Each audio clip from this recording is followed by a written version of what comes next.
내 영혼은 안전합니다. 주 손길로 내 삶을 안으시니 그 평강이 나를 덮습니다. 내 아버지. 할렐루야. 예, 우리 성탄절날 축하 행사를 하고 또 성탄절 축하 음악회를 늘 해왔었는데 고전 옛날 이야기 같죠. 코로나 때문에 한 2년을 못 하고 나니까 그 다 옛날 이야기처럼 들리는데 내년 성탄절에는 우리 모두 함께 성탄 축하 음악회를 할 수 있게 되리라 믿습니다. 오늘 성탄절에 동방박사와 별이라고 하는 제목으로 우리가 말씀을 함께 생각합니다.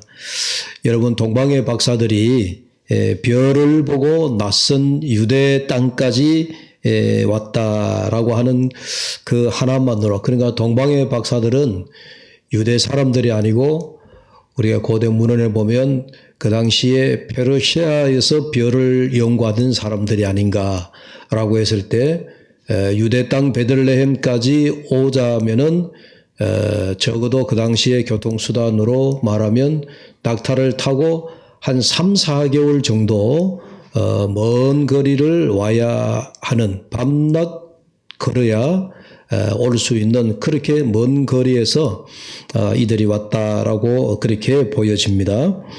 그러니까 우리가 그거 하나만이라도 그들이 이상한 별을 보고 그 별을 쫓아 3, 4개월을 낙타를 끌고 걸었다.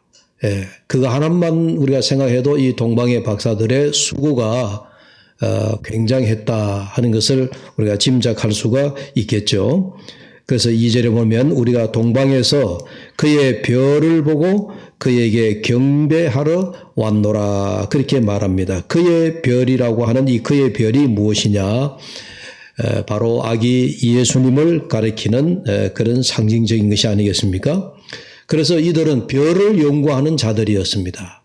그러니까 박사라 그러니까 요즘 우리가 흔히 말하는 뭐 박사라 그러면 우리가 닥터다 이렇게 얘기하는데 그런 그 닥터에 해당하는 박사라기보다도 그 당시에는 별을 보고 연구하는 점성가라 그렇게 우리가 그 좀 풀이해 볼 수 있는데 점성가다, 별을 연구하는 사람. 그러나 또 옛날에 고대 이 박사들은 별을 연구하는 사람들은 고대 왕국의 왕들이 전쟁을 하기에 앞서서 별을 보고 이제 연구하기도 하고 전쟁을 해도 되느냐 안 되느냐 뭐 이런 것까지 이렇게 그 연구하던 이제 그런 사람들이죠.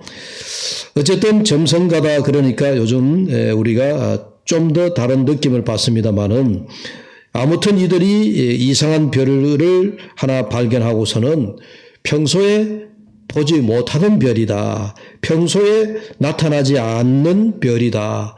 그렇게 생각하고 이상한 별이구나 생각을 하게 되어졌고 아마 이 별은 분명 왕이 이 땅에 났음을 상징하는 것이다 하는 것을 이 동방의 박사들, 점성가들은 확신을 하였습니다. 그래서 그 이상한 별을 따라서 도대체 어느 지역에 왕이 태어났을까 우리가 한번 가보자 해서 물을 건너고 산을 건너고 뭐 그때는 뭐 산이라고 하는 게 뭐 사막이나 뭐 이런 거겠죠. 뭐 이런 큰 그 거리를 따라서 유대 땅까지 오게 되어졌습니다. 여러분, 이 동방의 박사들의 삶을 가만히 생각해 보면 매일 밤 별만을 연구하던 이 사람들이 오늘 또 어젯밤에 본 그 별이겠지. 여러분 그렇잖아요. 매일 하늘을 쳐다보며 별을 보다 보면 어제의 별이 오늘 또 보이고 또 오늘 보여진 별이 내일이면 또 보여질 수 있겠지라고 생각하기가 쉽고요. 그렇게 생각하다 보면은 별을 관찰하는 그 자세가 자칫하면 안일해지기가 쉽습니다. 여러분 우리가 일상생활을 살아가는데 그렇잖아요. 우리가 매일 똑같은 생활을 반복하다 보면 소위 우리가 매너리즘에 빠지기 쉽다. 그렇게 얘기합니다. 그래서 우리가 가장 우리 삶 가운데 경계해야 될 것 중에 하나가 내 삶에서 긴장하지 않고 매너리즘에 빠져버리는 게 굉장히 우리가 위험한 일입니다. 그래서 우리가 늘 새로운 일을 우리가 생각을 해야 되고 또 나 주변에 일어나는 일들을 내가 굉장히 민감하게 반응할 수 있어야 된다 하는 그런 이야기죠. 유대인의 왕으로 나신 이 특별한 별을 이 동방의 박사들이 일상에 그냥 매너리즘에 빠져 있었다라고 한다면은 아마 그 별을 이상하게 여기지 못하고 그냥 지나쳤을 수도 있었겠다 그런 생각이 듭니다. 그러나 이 동방의 박사들은 일상의 매너리즘에 빠지지 않고 일상의 익숙함에서 벗어나가지고 그 자기들 눈에 들어온 새로운 별, 이상한 별, 그들이 지금까지 볼 수 없었던 이 별이 웬 별이냐라고 하는 그러한 것에 이상한 점을 가지고 그 별을 놓치지 않았다 하는 것이 굉장히 귀중한 일입니다. 여러분, 때로는 우리가 익숙함에서 탈피해서 긴장된 삶이 필요한 것이 아니겠습니까? 새로운 것에 도전해야 하는 것이 또 우리 삶에 활력을 불어넣는 것 중에 하나가 될 것입니다. 그래서 이 동방의 박사들은 그 별을 발견하고 그 이상한 별을 따라서 그 별을 보면서 그들이 계속 오다 보니까 마침내 베들레헴 구주 예수가 나신 곳까지 오게 되었더라라고 하는 이야기입니다. 여러분, 우리가 처음 별을 연구하겠다고 이상한 별을 발견했으니까 이 동방의 박사들이 이 별이 뭔 별이냐 그런 궁금한 것을 마음에 갖고 길을 떠났겠지만 그러나 나중에는 이 동방의 박사들이 별을 보고 가다가 나중에는 지나고 보니까 별이 그들을 인도하고 있더라 하는 이야기예요. 여러분, 그런 게 많습니다. 우리가 뭔가 새로운 것을 보고 가다가 나중에 거기에 내가 그 새로운 것을 보고 왔지만은 나중에는 그 새로운 것이 나의 길잡이가 되고 나의 이정표가 되고 나의 새로운 것이 되어가지고 우리가 그렇게 살아갈 때가 많습니다. 분명 동방의 박사들이 처음에 그 별을 발견하고 그 별을 따라 나섰지만은 가다가 보니까 나중에는 별이 이 동방의 박사들을 이끌어가고 있더라는 거예요. 그들을 인도하고 있더라는 거예요. 예. 참 놀라운 일이죠. 이처럼 우리도 우리의 삶에서 예수님께서 우리의 길을 인도하는 분이심을 우리가 늘 고백할 수 있기를 바랍니다. 유대인의 왕으로 나신 이가 어디뇨라고 박사들이 묻고 있습니다. 별을 보고 유대 땅에 온 이유가 새로 탄생한 유대인의 왕이 어디 있느냐라고 하는 유대인의 왕이 어디 있느냐 이것이 동방의 박사들이 궁금했었습니다. 그러니까 그들은 당연 유대인의 왕으로 나신 이가 어디뇨라고 그렇게 물었죠.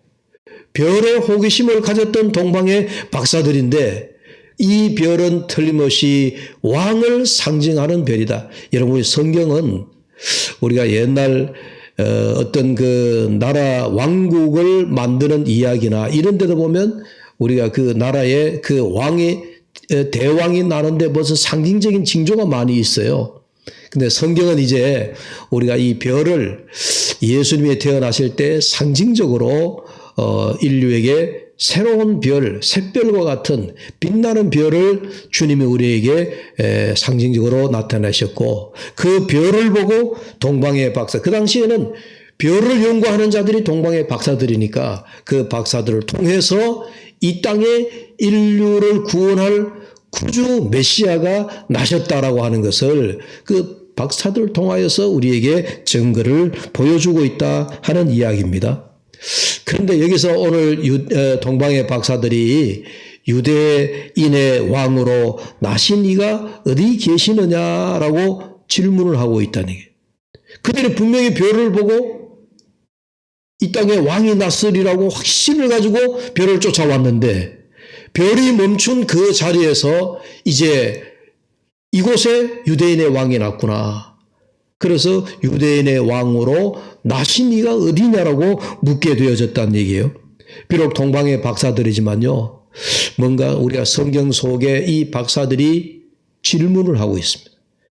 이 유대 땅에 유대인의 왕으로 나신 이가 어디냐? 예? 그러니까 이 박사들의 묻는 질문을 우리가 가만히 묵상을 해보면 성경이 이 사실을 우리에게 전해줄 때에 박사들의 입을 통해서 이 동방의 박사들의 입을 통해서 성경에서 유대인의 왕, 그러니까 이 마태복음은 예수님의 나심을 왕으로 상징하고 있단 말이에요. 그래서 이 성경 속의 박사들을 통하여서 계속 묻고 있는 겁니다. 유대인의 왕으로 나신 이가 어디냐? 예? 여러분, 우리가 간혹 그런 이야기를 하죠. 성경은 많은 질문으로 되어져 있다. 하나님이 우리 인류에게 아담이 범죄했을 때 네가 어디 있느냐? 가인이 최초의 살인을 저질렀을 때 네 아우 아벨이 어디 있느냐? 또 아브라함에게도 하나님이 계속 질문을 하고 있습니다. 그 질문을 할 때에 그 질문에 하나님의 질문에 대답을 해야 되는 것이 우리 인간의 뭐랄까요? 반응이라 할까요? 책임이라 할까요? 반드시 응답을 해야 되거든요. 그래서 성경은 우리가 흔히 그렇게 얘기합니다. 성경은 우리 인간이 묻지 않으면 침묵한다. 우리가 하나님 앞에 하나님 왜 이렇습니까? 우리가 기도하지 않으면 하나님은 침묵하고 계신다 하는 이야기예요. 그래서 우리는 하나님 앞에 계속 질문을 해야 돼요. 내 삶에 대해서도 여러분의 인생에 대해서도 내 주변의 어떤 그런 환경에 대해서도 우리는 계속 질문을 해요. 하나님 왜 이런 일이 나에게 있습니까? 질문을 하지 않으면 하나님은 침묵하시는 거예요. 오늘 동방의 박사들이 그런 의미에서 유대인의 왕으로 나신 이가 어디냐라고 질문하고 있다라고 하는 것이 매우 상징적입니다. 이 질문은 별을 본 순간부터 그 별을 따라 베들레헴 오는 과정에서 얼마나 많은 궁금증을 갖고 왔겠습니까? 도대체 저 별은 언제쯤 멈출 것인가? 저 별이 머무는 곳은 어디일까? 그리고 저 별을 상징하는 이 땅의 왕으로 나신 이는 누구일까? 동방의 박사들이 끊임없이 계속해서 질문을 했으리라고 생각을 합니다. 그래서 이 동방의 박사들은 비록 이방인에게는 틀림이 없었지만 당시에 유대인조차도 관심을 두지 않았던 유대 땅에 살고 있던 사람들은 아무도 집중하지 않았던 그때에 이 동방의 박사들이 별 하나에 관심을 갖고 그 별 하나에 관심을 갖고 오늘 여기까지 오게 되었더라 하는 얘기입니다. 질문 하나를 갖고 도대체 저 별이 무엇이냐? 저 별이 언제쯤 멈출 것이냐? 저 별을 상징하는 임금은 누구냐? 이런 질문 하나를 가지고 동방의 박사들이 여기까지 와서 마침내 별이 머물자 유대 땅에 들어가서 유대인의 왕으로 나신 이가 어디 계시느냐라고 질문을 했다 하는 그런 이야기입니다. 그래서 우리도 우리 신앙에서 하나님과 우리와 사이에서도 여러분 늘 하나님 앞에 우리는 끊임없이 질문을 해야 됩니다. 네. 여러분들의 인생, 여러분들의 삶을 두고 계속 하나님이 해석해 주기를 우리는 질문을 해야 되고 하나님이 나의 삶에 명쾌한 답을 주시도록 우리는 계속 질문을 해야 된다는 거예요. 그러면 하나님께서 우리의 그 질문에 대하여 반드시 응답하시는 분이에요. 네, 그게 하나님의 응답이다 하는 이야기입니다. 사실 우리는 지금은 나이가 들어버려 가지고 여러분들이 세상을 보는 그런 궁금증이나 또 세상이 이상하다 그런 생각을 우리는 가질 그런 그 나이는 벌써 지나갔다 그런 생각이 듭니다. 그러나 우리 어린아이들이나 청소년들 또 청년에 이르기까지 아직까지 뭔가 공부를 하고 연구를 하고 또 뭔가 그렇게 내 인생의 어떤 그런 준비를 하는 그런 그 어린 아이들일수록 이 세상이 너무 신비한 게 많은 거예요. 궁금한 게 너무 많은 겁니다. 그래서 어린 아이들을 데리고 우리가 거리에 나가면 아이들이 엄마에게 질문을 하느라고 정신이 없습니다. 엄마 이거는 왜 이래? 엄마 저거는 왜 이래? 엄마 이거는 왜 여기 있어? 엄마 이거는 뭐야? 계속 아이들은 질문을 하는 거예요. 그래서 어릴 때일수록 아이들은 신비에 사로잡혀서 많은 것을 묻습니다. 그 자기의 궁금한 것을 뭔가 해답을 얻기 위하여서 많이 묻습니다. 그러나 이제 점점 이제 나이가 들어가면서 따라 이제 나이가 중년이 되고 노년이 되고 그렇게 되다 보면 이제는 세상에 신비로운 게 없어지는 거예요. 네. 그렇죠? 그러다 보면 우리가 늘 이제 질문하는 것이 사라지게 되는데 그러나 우리가 영적으로 보면 우리는 늘 하나님 앞에 어린아이와 같은 심정으로 늘 하나님 앞에 기도하고 또 우리가 하나님 앞에 묻고 대답을 구하고 해야 된다 하는 이야기예요. 하나님 앞에서는 언제나 우리는 어린아이예요. 우리가 질문하지 않으면 성장이 멈춰버린 겁니다. 그러나 하나님 앞에 질문을 하면 우리는 영적으로 계속 성장해 가는 겁니다. 그래서 우리는 이러한 하나님에 대한 질문을 우리가 놓치지 않기를 바랍니다. 동방의 박사들을 한번 보십시오. 이 동방의 박사들은 이방인임에도 불구하고 유대인의 왕으로 나신 이가 어디 계시냐라고 하면서 구주 예수의 탄생에 관심을 가지고 별을 찾아 오늘 이 베들레헴 유대 땅 작은 고을까지 오지 않았느냐 하는 이야기예요. 분명히 이들은 이방인이에요. 제가 이걸 동방 박사들 생각하면서 마치 오늘 우리가 유대 사람, 우리가 오늘 예수 믿는 사람, 우리가 정말 더 성탄절을 기다리고 아기 예수를 더 기뻐하고 이 땅에 아기 예수와 함께 기쁨의 성탄절을 맞이해야 되는데 오히려 예수 믿지 않는 사람들이 세상에 더 성탄절의 기쁨을 누리는 것 같고 또 어떤 의미에서 또 우리 교회보다도 세상이 성탄절에 더 민감할 것 같다. 물론 영업 장사하시는 분들은 성탄절이 코로나 때문에 성탄절에 장사를 제대로 하지 못하니까 참 다 아주 울상이 되어 있는데 여러분 그런 거 말고 오늘 우리가 정말 성탄절을 기쁘게 맞이해야 될 곳은 우리가 오늘 우리들이어야 된다는 얘기예요. 예수 믿는 우리들이어야 되는데 오늘 우리가 그렇지 못하다 하는 생각을 갖게 되어집니다. 예수 믿지 않는 사람들보다도 우리가 성탄절을 더 사모하며 우리가 맞이해야 되지 않을까 하는 생각을 갖게 되어집니다. 모쪼록 여러분 성탄절 아침에 우리 하나님 앞에 이 기쁨의 성탄절을 맞이하기 위해서 동방의 박사들과 같이 먼 거리를 별만 보고 하늘만 쳐다보고 그들이 베들레헴 땅까지 왔다라고 하는 그 수고로움, 아기 예수께 경배하기 위하여서 그들이 그 수고를 거치지 않았던 그 수고로움이라도 우리는 해야 되지 않느냐.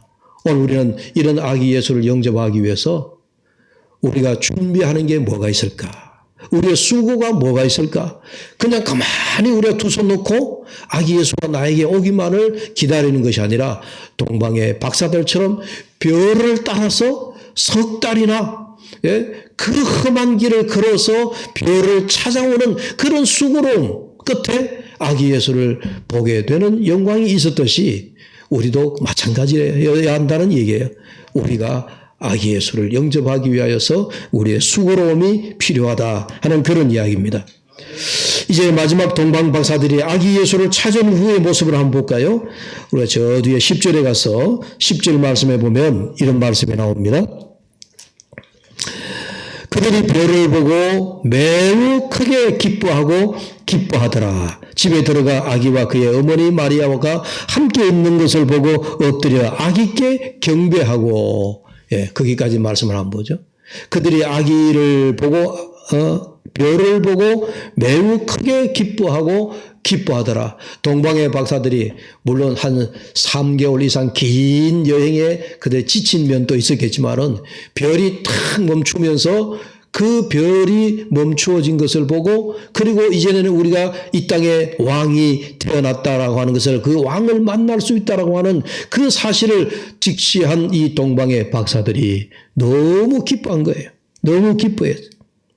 목적을 이루고 난 다음이니까 그들의 기쁨은 아주 가득했습니다. 그래서 이 동방의 박사들 그동안 심신이 지치고 긴 여행으로 몸은 지칠 대로 지쳐 있었겠지만 너무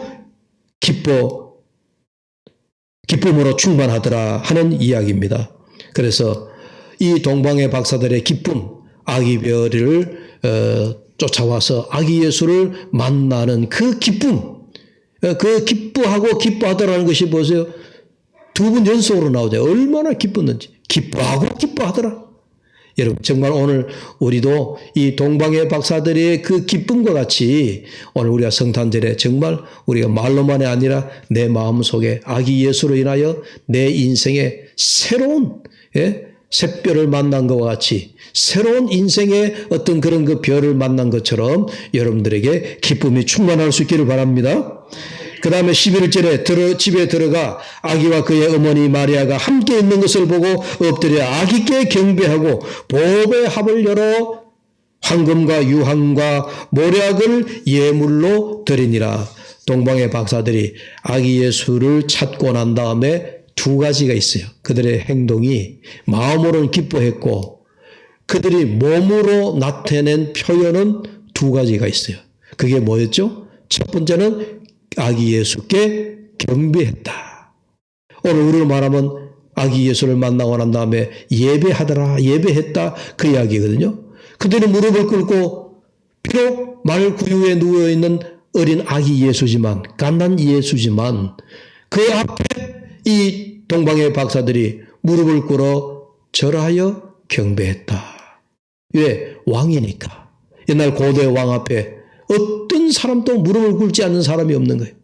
이것은 오늘 마치 오늘 인류의 구주로 오신 그리스도 예수 앞에 온 인류가 온 세상이 두 무릎을 꿇고 그분께 절하며 경배해야 될 것이라고 하는 것을 우리에게 보여주고 있는 것입니다. 그래서 이 동방의 박사들이 가장 먼저 경배한 일. 그래서 이게 가장 기본적인 겁니다. 오늘 우리가 하나님 앞에 예배하고 또 아기 예수를 나의 구주로 또 나의 왕으로 나의 하나님으로 그렇게 영접하면서 일생 나는 그분 앞에 무릎을 꿇으며 내가 그분을 나의 왕으로 나의 임금으로 나의 주인으로 섬기겠다라고 하는 그런 경배의 마음, 그런 마음이 우리에게 있어야 될 줄로 믿습니다. 그리고 마지막으로 동방의 박사들이 예물을 드린 일.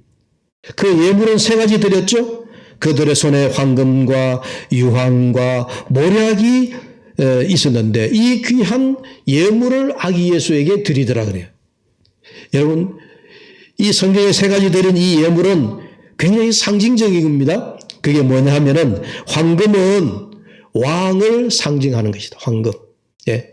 황금은 왕을 상징하고 유황은 기도를 통한 기름 부으심을 상징하는 것이고 또 모략은 치유를 상징하는 것이다 하는 겁니다. 이 동방의 박사들이 가지고 온 세 가지 예물이 여러분 그 하나가 우리 예수님이 우리의 영원한 왕이시다 하는 것을 이 박사들이 상징해 준 것이고 유황은 기름 부으심 이것도 역시 이 땅에 그리스도가 오셔서 우리 모든 인류를 주님의 기름 부으신 하나님의 왕으로서 이 인류를 구원할 대상자이다라고 하는 것을 보여주고 있고 그리고 그분이 이 땅에 오셔서 이 치유를 해준다. 모략은 상처난 것을 옛날에 치유하던 그런 그 약으로 사용되어졌다라고 하죠. 그러니까 예수 그리스도의 이름이 들어가는 곳마다 그리스도의 이름이 불려지는 곳마다 상처가 사며지고 질병이 고쳐지고 아픔이 낫게 되어지는 그런 치유하는 그런 은총이 임하게 된다라고 하는 이야기죠. 그러니까 이 동방의 박사, 세 박사가 각각의 예물을 주고 떠났던 그 세 가지 예물은 이제 우리에게 남겨져서 하나는 아기 예수를 우리가 영원한 왕으로, 그리고 또 하나는 기름 부으심 받은 자로, 그리고 하나는 그분이 오셔서 나의 모든 아픔과 질병과 나의 상처를 치료하실 분이다라고 하는 것을 우리가 고백하며 살아야 된다는 것을 보여주고 있는 것입니다. 여러분, 성탄절을 맞이한 여러분들 마음속에 이와 같은 그리스도의 진정한 발견이 있기를 바랍니다. 동방의 박사들이 보았던 것처럼 여러분들의 마음속에 있는 그 별을 따라가는 믿음이 생겨나기를 바랍니다. 처음에는 별을 따라가다가 나중에는 그 그리스도의 별이 여러분들의 삶과 길을 분명히 인도하실 것입니다. 우리가 천국 가기까지 그리스도의 이 별은 우리를 천국까지 인도해 주실 줄로 믿습니다. 이 땅에 왕으로 오신 그리스도, 기름 부으심으로 구세주로 메시아로 오신 그 예수 그리스도, 그리고 그분이 오셔서 우리의 모든 것을 새롭게 하시고 모든 것을 고치시고 모든 것을 거듭나게 하실 그 주님을 바라보면서 오늘 이 성탄절이 저와 여러분의 진정한 성탄절이 될 수 있기를 주의 이름으로 축복합니다. 기도합시다. 하나님 아버지, 은혜를 감사합니다. 별을 보고 신비하게 여겼던 동방의 박사들이었습니다. 우리도 별을 보고 아기 예수를 우리가 알아볼 수 있게 하시고 그 아기 예수가 우리 인류를 구원하실 구주 되심을 우리가 다시 한번 깨달아 내 삶에도 내 인생에도 후회함 없이 그분을 따라가며 천국까지 가게 하시고 그 별을 따라 그 별을 인도하는 대로 내 인생을 맡기는 우리들이 되게 하여 주옵소서. 무엇보다도 동방의 박사들이 황금과 유황과 모략을 드렸던 것처럼 오늘 저희들도 예수님을 나의 왕으로 섬깁니다. 주님이 나를 인도하실 기름 부으심을 받은 메시아임을 고백합니다. 그리고 그분이 영원한 나의 죄악을 사매시고 나의 상처를 사매시고 나의 모든 질고를 담당하실 주님이심을 고백하는 저희들이 되게 하여 주시옵소서. 예수님의 이름으로 기도하옵나이다. 아멘.